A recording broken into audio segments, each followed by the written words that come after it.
की तुम्हें भक्तों कथा सुनाते हैं, पावन कथा सुनाते हैं। दुख नाशक और सुखकारक ये व्रत बताते हैं, हम कथा सुनाते हैं।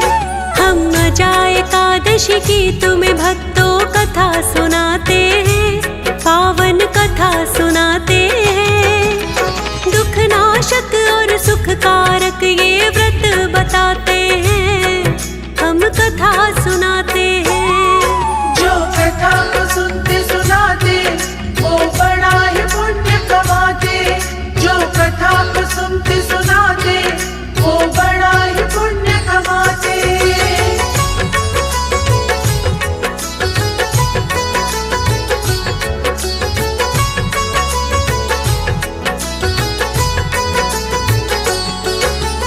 प्रिय भक्तजनों, आज हम आपको भादो मास के कृष्ण पक्ष में आने वाली एकादशी, जिसे अजा एकादशी कहते हैं, उसकी कथा सुनाएंगे। प्रिय भक्तों, सनातन धर्म में व्रत कथाओं का बड़ा ही महत्व माना जाता है। सभी व्रतों में व्रत कथाएं पृथक पृथक होती हैं। कहते हैं व्रत कथा सुनने से ही व्रत का पूर्ण फल मिलता है। अतः आज हम आप सभी भक्तों के लिए अजा एकादशी व्रत कथा लेकर आए हैं। आशा करते हैं आप इसे सुनकर श्री हरि की कृपा प्राप्त करेंगे।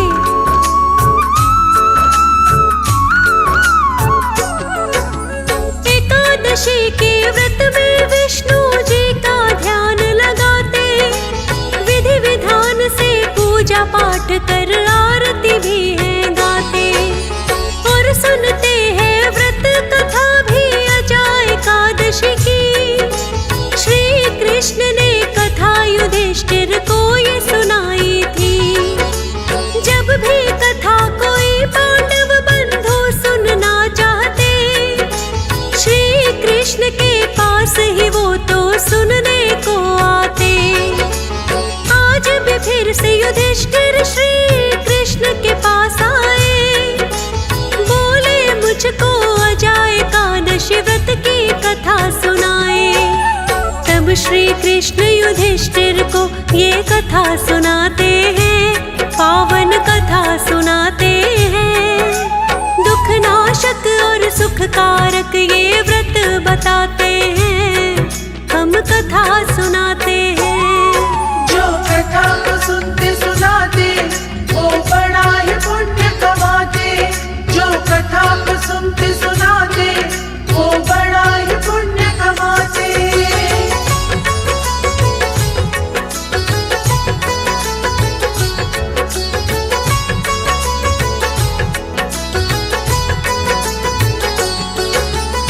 प्रिय भक्तजनों, श्री कृष्ण जी सदैव पांडवों को धर्म और आध्यात्म का मार्ग दिखाते थे और अनेकों ज्ञानवर्धक कथाओं के द्वारा सदैव उचित अनुचित का ज्ञान देते रहते थे। प्राय सभी एकादशियों की कथा भी पांडवों ने श्री कृष्ण के श्रीमुख से ही सुनी। आज फिर से युधिष्ठिर श्री कृष्ण के पास आकर उन्हें अजा एकादशी की व्रत कथा सुनाने का निवेदन करते हैं और श्री कृष्ण युधिष्ठिर को इस व्रत की कथा सुनाते हैं।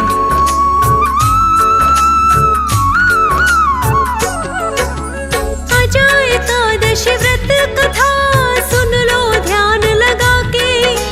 सूर्यवंश में सत्यव्रत नामक एक राजा थे, और उस राजा की पत्नी का सत्यवती है नाम। धर्म परायण थे बड़े राजा, करे नेक सब काम। सत्यवती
भक्तजनों, श्री कृष्ण ने युधिष्ठिर को बताया कि राजकुमार हरिश्चंद्र ने गुरु वशिष्ठ के सानिध्य में अपनी शिक्षा दीक्षा पूरी की।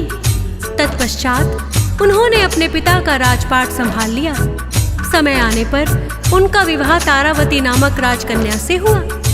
राजा हरिश्चंद्र बड़े ही सत्यवादी एवं दानी राजा थे।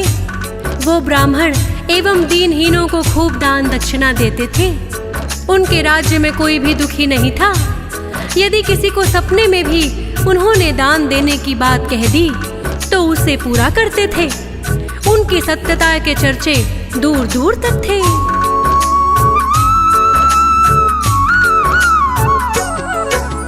बहुत दिनों तक हरिश्चंद्र को ना संतान हुई। रानी तारावती भी जिससे चिंतित बड़ी हुई। एक दिन गुरु वशिष्ठ सभा में राजा के आए।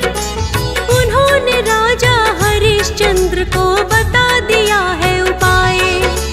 वरुण देव की करो तपस्या, होगी पुत्र की प्राप्ति।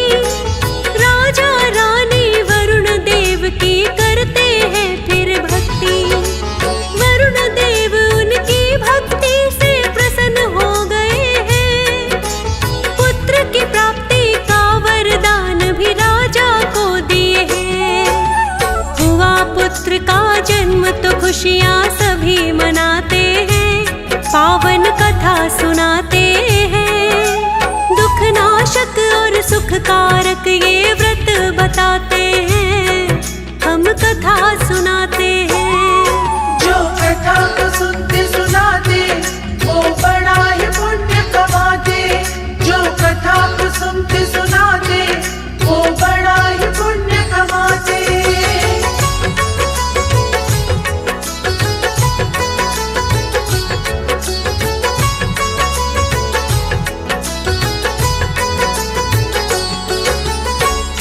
प्रिय भक्तजनों, श्री कृष्ण ने कहा, गुरु वशिष्ठ के बताए हुए उपाय से राजा हरिश्चंद्र के घर एक बहुत ही सुंदर पुत्र ने जन्म लिया, जिसका नाम उन्होंने रोहतास रखा।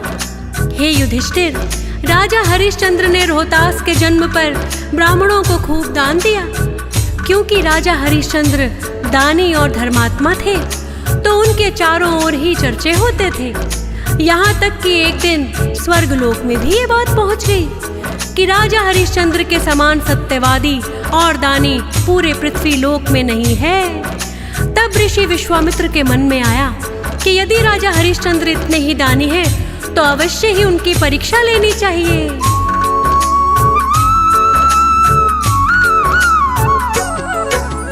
विश्वामित्र ने सोचा क्यों न परीक्षा ली जाए। हरिश्चंद्र कितना है दानी तभी पता लग पाए। विश्वामित्र ने अपना ब्राह्मण भेष है बना लिया।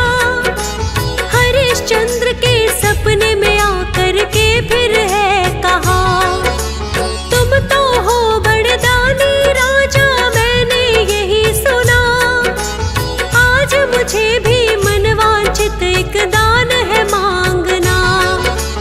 हरिश्चंद्र ये लगे पूछने, ब्रह्मदेव क्या चाहिए, दे दूंगा मैं वही दान में, इच्छा तो बतलाइए। मेरे राज में ब्राह्मण ना कभी खाली जाते हैं, पावन कथा सुनाते हैं। दुख नाशक और सुखकारक ये व्रत बताते हैं। हम कथा सुनाते हैं। जो कथा को सुनते सुनाते वो बड़ा ही पुण्य कमाते। जो कथा को सुनते सुनाते वो बड़ा ही पुण्य कमाते।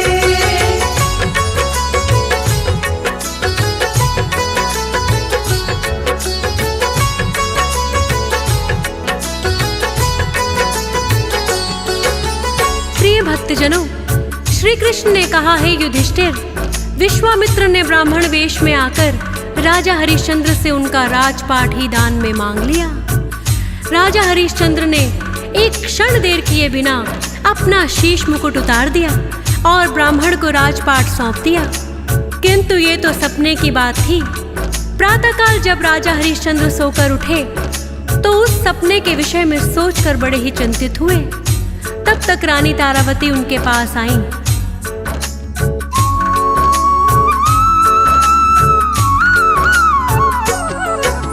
रात को निद्रा ठीक से क्या तुम्हें स्वामी नहीं आई, या कोई और बात है जो कि मुझको नहीं बताई। मुझे बताए स्वामी आप क्यों इतने चिंतित हैं। अर्धांगिनी हूँ आपकी, इसमें शक नहीं किंचित है। कहने लगे फिर राजन मुझे है सपना रात को आया। राजा हरीश चंद्र ने फिर तो सारा हाल बताया।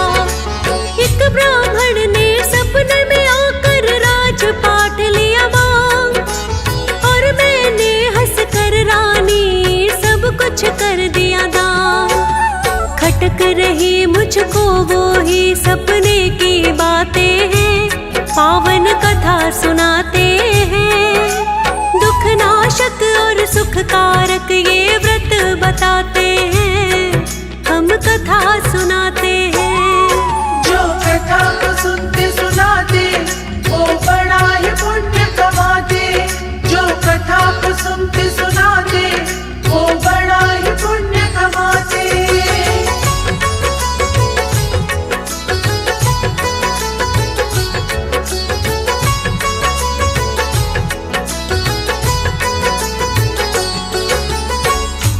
प्रिय भक्तजनों, श्री कृष्ण ने कहा, हे युधिष्ठिर, राजा हरिश्चंद्र की बात सुनकर रानी कहने लगी, हे महाराज, सपने तो सपने ही होते हैं। आप सपने की बात को लेकर क्यों चिंतित हैं? किंतु राजा हरिश्चंद्र कहने लगे, नहीं नहीं रानी, आज तक यदि मैंने किसी को सपने में भी वचन दे दिया तो उसे पूरा किया है। अतः यदि वो ब्राह्मण आ गया तो मैं राजपाट उसे अवश्य दे दूंगा। तारावती जानती थी कि महाराज हरिश्चंद्र वचन के पक्के हैं, अतः अब उन्हें भी चिंता होने लगी।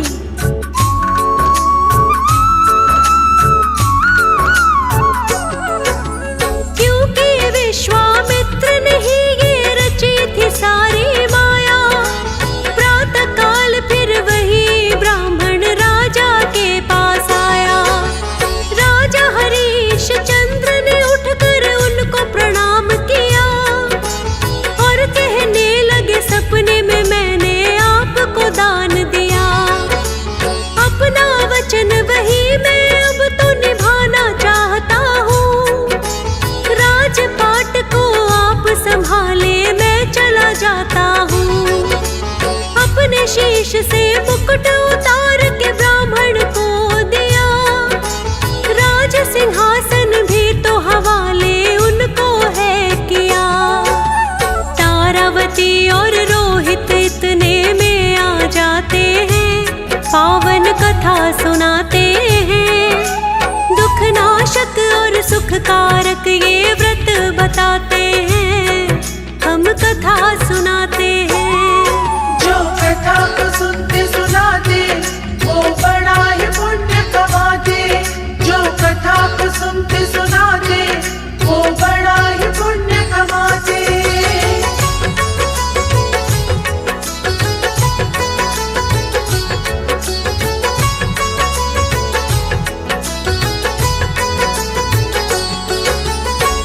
प्रिय भक्तजनों, श्री कृष्ण ने बताया कि हे युधिष्ठिर, ऐसे सत्यवादी और दानी राजा थे हरिश्चंद्र, जिन्होंने सपने में दिए हुए वचन को भी पूरा किया और राजपाट उस ब्राह्मण को सौंपकर प्रस्थान करने लगे।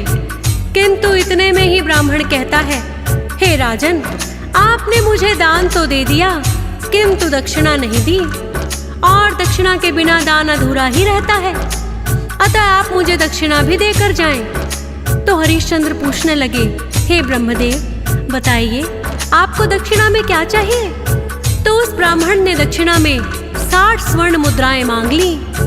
राजा हरिश्चंद्र एक सैनिक से कहने लगे, जाओ ब्राह्मण के लिए 60 स्वर्ण मुद्राएं लेकर आओ। इतना सुनते ही ब्राह्मण बोला, हे राजन, राजपाट तो आप पहले ही मुझे दान दे चुके, अतः अभी राजकोष पर मेरा अधिकार है, तुम सैनिक को आज्ञा नहीं दे सकते।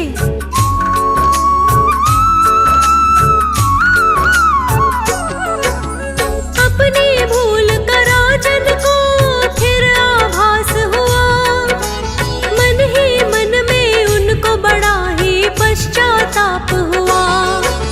बोले उस ब्राह्मण से अब नहीं कुछ भी हमारे पास, किंतु आपकी दक्षिणा दूंगा, इतना करो विश्वास। पर कुछ दिनों की मोहलत इसके लिए मुझे चाहिए, मोहलत देकर ब्रह्मदेव मुझ पर कृपा बरसाइए।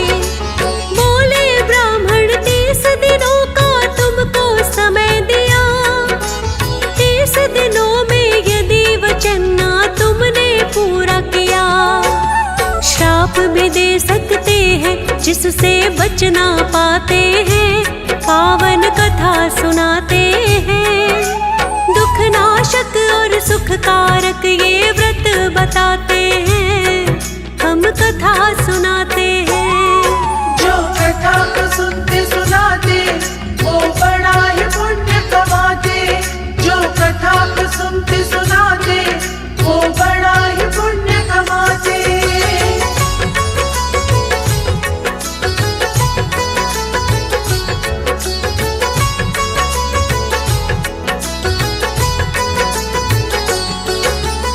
प्रिय भक्तजनों, श्री कृष्ण ने युधिष्ठिर से कहा, हे युधिष्ठिर, जब राजा हरिश्चंद्र के पास कुछ भी नहीं बचा तो दक्षिणा देने के लिए उन्होंने 30 दिनों का समय ब्राह्मण से मांग लिया और काशी नगरी में रानी तारावती और रोहतास सहित मेहनत मजदूरी करने लगे।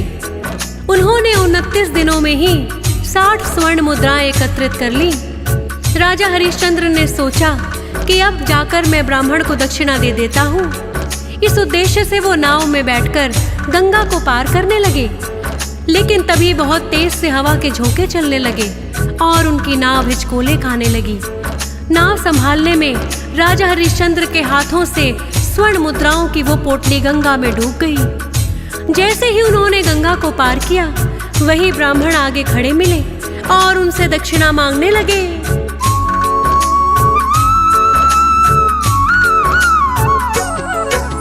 सब वृतांत ब्राह्मण को तो राजा ने बतलाया, किंतु ब्राह्मण बोले तुमने नहीं है वचन निभाया। सुनकर बोले हरिश्चंद्र भी बाकी एक दिन है, उसको पूरा करूंगा मैं जो आपको दिया वचन है।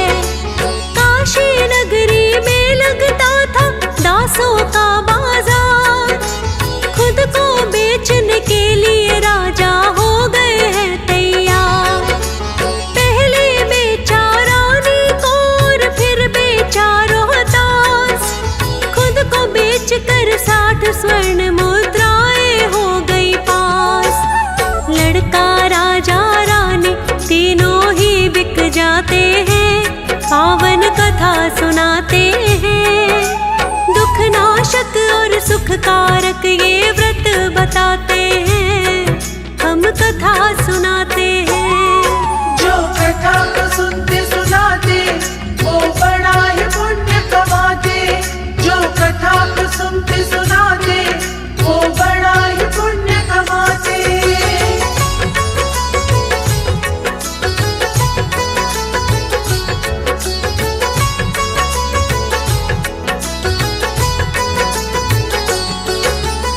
प्रिय भक्तजनों, श्री कृष्ण ने कथा को आगे बढ़ाते हुए कहा, हे युधिष्ठिर, इस प्रकार रानी तारावती और रोहतास को एक ब्राह्मण ने 40 स्वर्ण मुद्राएं देकर खरीद लिया और राजा हरिश्चंद्र को कालिया नाम के एक चांडाल ने 20 स्वर्ण मुद्राओं में खरीद लिया। कालिया शमशान भूमि में चिता जलाने का काम करता था और चिता जलाने वालों से कर वसूली करके अपना घर चलाता था। क्योंकि अब राजा हरिश्चंद्र उसका नौकर था, तो चिता जलाने का काम उसने राजा हरिश्चंद्र को सौंप दिया और तारावती व रोहतास ब्राह्मण के घर नौकरी करने लगे। रोहतास घर के छोटे मोटे काम करता और पूजा के लिए फूल तोड़कर लाता। वहीं रानी तारावती घर के बर्तन मांजती व झाड़ू पोछा करती थी। राजा हरिश्चंद्र कालिया के घर काम अवश्य करते थे, किंतु उन्होंने कभी कालिया के घर भोजन नहीं किया, जिस कारण उनकी काया अत्यंत ही दुर्बल हो गई थी। एक दिन राजा हरिश्चंद्र गंगा से घड़े में पानी लाने गए तो दुर्बल होने के कारण घड़ा नहीं उठा पाए। उन्होंने देखा उसी समय रानी तारावती भी जल भरने वहीं आई। राजा ने रानी तारावती से घड़ा उठवाने के लिए सहायता मांगी, किंतु रानी तारावती कहने लगी, हे स्वामी, मैं ब्राह्मण के घर नौकरी करती हूँ और आप चांडाल के घर। यदि मैंने घड़े को हाथ लगाया तो मेरा धर्म भ्रष्ट हो जाएगा, क्योंकि ब्राह्मण पूजा पाठी है और आप चिता जलाने का काम करते हैं। आप पानी के भीतर जाकर घड़ा उठा लें। हरिश्चंद्र ने वैसा ही किया।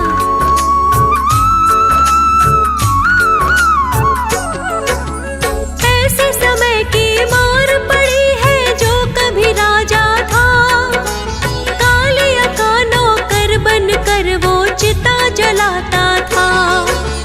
और जो रानी तारावती जिसकी थी कई दासियां, ब्राह्मण घर नौकरानी बनकर सारा काम किया।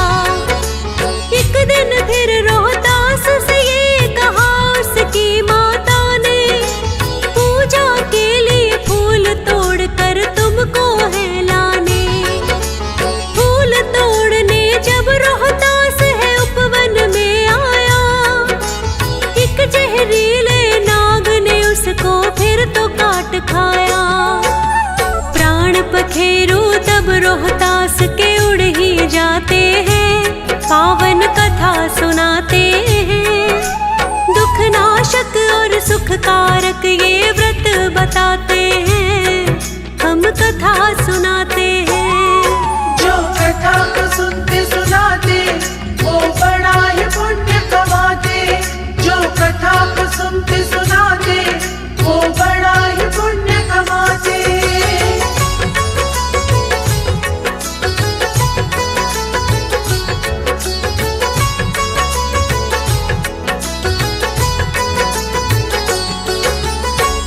प्रिय भक्तजनों, श्री कृष्ण ने बताया कि रोहतास की सर्पदंश के कारण मृत्यु हो गई। उधर रानी तारावती प्रतीक्षा कर रही थी कि रोहतास अब तक पुष्प लेकर क्यों नहीं आया। जब बहुत देर हो गई तो रानी तारावती स्वयं देखने के लिए आई और आकर देखा कि उनका पुत्र रोहतास मृत पड़ा हुआ है और उसकी सारी काया नीली हो गई है। उन्हें समझते देर न लगी कि इसे किसी जहरीले नाग ने काट लिया। रोहतास को मृत अवस्था में देखकर रानी जोर जोर से रोने लगी। तब ब्राह्मण और ब्राह्मणी भी वहां आ गए और तारावती को समझाया कि होनी को कौन टाल सकता है, और अपने आप को संभालो, अपने पुत्र का अंतिम संस्कार करने की तैयारी करो।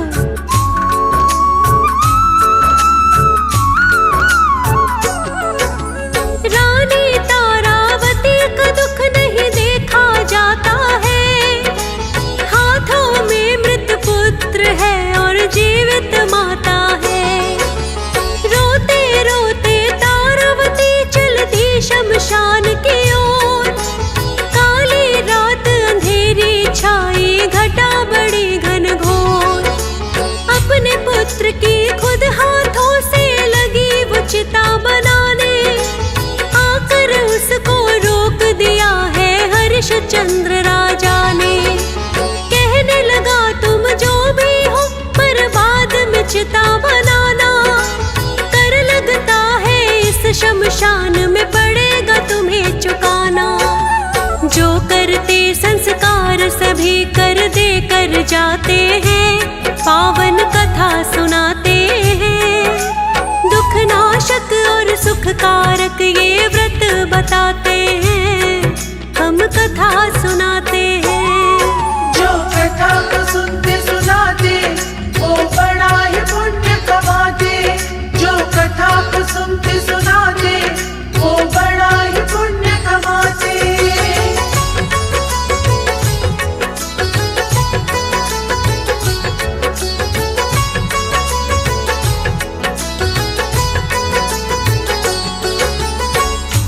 प्रिय भक्तजनों, श्री कृष्ण ने बताया, हे युधिष्ठिर, यद्यपि राजा हरिश्चंद्र अपनी रानी तारावती और अपने पुत्र रोहतास को पहचान गए थे, किंतु उन्होंने अपने कर्तव्य से मुंह नहीं मोड़ा और रानी से कहने लगे कि अपने पुत्र का अंतिम संस्कार करने से पहले तुम्हें कर चुकाना ही होगा।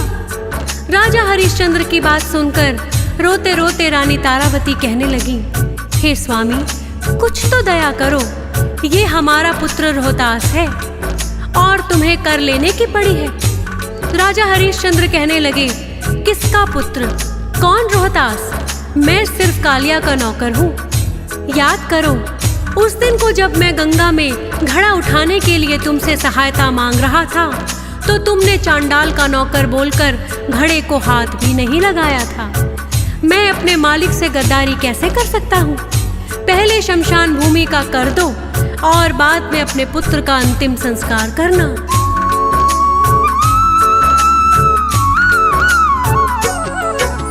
हरिश्चंद्र ने मानी नहीं है तारावती की विनती, सत्यवादी राजाओं में तभी तो होती गिनती। विश्वामित्र ने सोचा अब तो अति हो चुकी है, पुत्र की मृत्यु पर भी कर्तव्य अपना भूला नहीं है।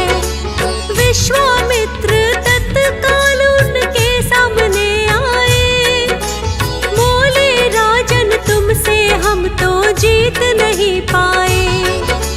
भूल हुई है जिसका मुझको पश्चाताप बड़ा, देखो पुत्र रोहतास तुम्हारा जीवित है खड़ा। राजपाट भी हरिश्चंद्र का वो लौटाते हैं, पावन कथा सुनाते हैं। दुख नाशक और सुखकारक ये व्रत बताते हैं, हम कथा सुनाते हैं। जो कथा को सुनते सुनाते वो बड़ा ही पुण्य कमाते। जो कथा को सुनते सुनाते वो बड़ा ही पुण्य कमाते।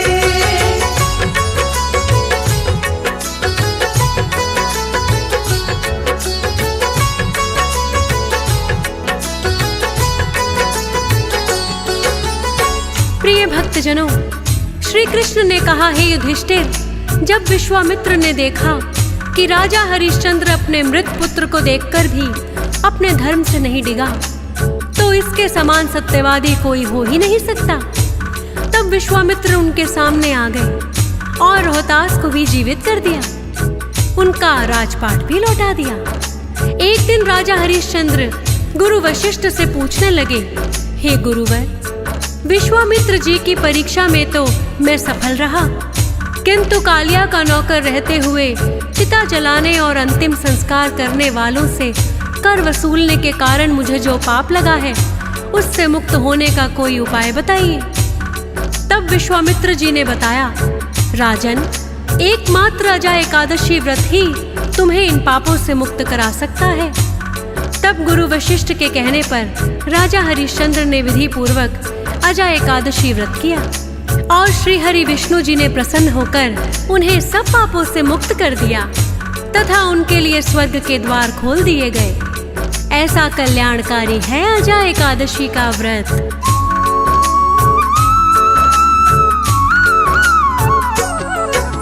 सुनकर कथा युधिष्ठिर ने तो प्रकट आभार किया, अजा एकादशी की तो भक्तों पावन यही कथा। करते हैं जो व्रत कथा को अवश्य सुनना चाहिए, विष्णु जी की कृपा बड़ी है उनका ध्यान लगाइए। हंसराज भी हर चरणों में करता है वंदन, चेतना शुक्ला ने श्रद्धा भाव से किया कथा का वर्णन। फौज सुरेश भी सिमर शारदा लिखता सभी कथाएं, जो सुनते हैं उनके मन में भक्ति भाव जगाए। सुनने वाले भक्त हौसला और बढ़ाते हैं, पावन कथा सुनाते हैं। दुख नाशक और सुखकारक ये व्रत